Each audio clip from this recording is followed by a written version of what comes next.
Hi friends, welcome to my channel. இந்த வீடியோல என்ன பார்க்க போறோம்னா Truecaller எப்படி ஓபன் பண்றதுன்னு தான் ஸ்டெப் பை ஸ்டெப்பா பார்க்க போறோம். ஓகே फ्रेंड्स, இந்த வீடியோவை ஃபர்ஸ்ட் டைம் பார்க்கறீங்கன்னா மறக்காம Subscribe பண்ணுங்க. பக்கத்துல பெல் ஐகான் இருக்கும். அதையும் கிளிக் பண்ணுங்க. அதோட ஆல்ங்கற ஆப்ஷனை எனேபிள் பண்ணுங்க. அப்பதான் நம்ம சேனல்ல போடுற ஒவ்வொரு வீடியோவோட நோட்டிஃபிகேஷன் உங்களுக்கு மிஸ் ஆகாம கிடைக்கும். வாங்க வீடியோக்குள்ள போகலாம். First உங்க மொபைல்ல Truecaller ஆப் இல்லைனா Play Storeல போய் Truecaller ஆப்பை இன்ஸ்டால் பண்ணுங்க. Next Truecaller ஆப்பை ஓபன் பண்ணலாம். ஓபன் பண்ணதுமே லாங்குவேஜ் செலக்ட் பண்ணனும். உங்களுக்கு எந்த லாங்குவேஜ் வேணுமோ அதை நீங்க செலக்ட் பண்ணலாம். நான் இதல ஒரு லாங்குவேஜை செலக்ட் பண்றேன். செலக்ட் பண்ண அப்புறமா நெக்ஸ்ட் பேஜ்ல கெட் ஸ்டார்ட்டட கிளிக் பண்ணலாம். நெக்ஸ்ட் கண்டினியூ கிளிக் பண்ணலாம்.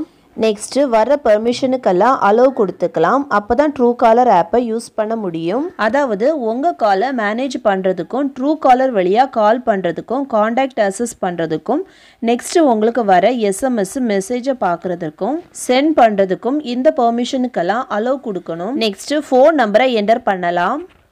ஃபோன் நம்பர் என்டர் பண்ண அப்புறமா வெரிஃபை நம்பர் இந்த ஆப்ஷனை கிளிக் பண்ணலாம். இதில் கொடுத்த மொபைல் நம்பர் கரெக்டான்னு கேட்டிருப்பாங்க. இதை ஒரு வாட்டி செக் பண்ணிவிட்டு எஸ்ஸை கிளிக் பண்ணலாம். நெக்ஸ்ட் பேஜில் டேர்ம் அண்ட் பாலிசி கொடுத்துருப்பாங்க. இதை ஒரு வாட்டி ரீட் பண்ணிவிட்டு அக்ரியை கிளிக் பண்ணலாம். நெக்ஸ்ட் பேஜில் சக்ஸஸ்ன்னு வரும். நெக்ஸ்ட்டு Truecaller ஆப்பில் ப்ரொஃபைலை க்ரியேட் பண்ண கூகுள் அக்கௌண்ட்டை யூஸ் பண்ணி க்ரியேட் பண்ணலாம்.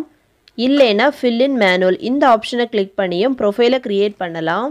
கூகுள் அக்கௌண்ட்டை கிளிக் பண்ணி அக்கௌண்ட்டை செலக்ட் பண்ணலாம். நெக்ஸ்ட் பேஜில் call history, message, block list எல்லாமே பேக்கப் பண்ணணும்னா பேக்கப் நவ் இந்த ஆப்ஷனை கிளிக் பண்ணலாம். இல்லைன்னா லேட்டர் இந்த ஆப்ஷனை கிளிக் பண்ணலாம். ஓகே, Truecaller ஆப் ஓப்பன் ஆகிடுச்சு. இனி உங்களுக்கு வர கால் யார் பண்ணுறான்னு ஈஸியாக தெரிஞ்சுக்கலாம். ஓகே ஃப்ரெண்ட்ஸ், அவ்வளோதான். இந்த வீடியோ பிடிச்சிருந்தனா லைக் பண்ணுங்கள், ஷேர் பண்ணுங்கள், கமெண்ட் பண்ணுங்கள்.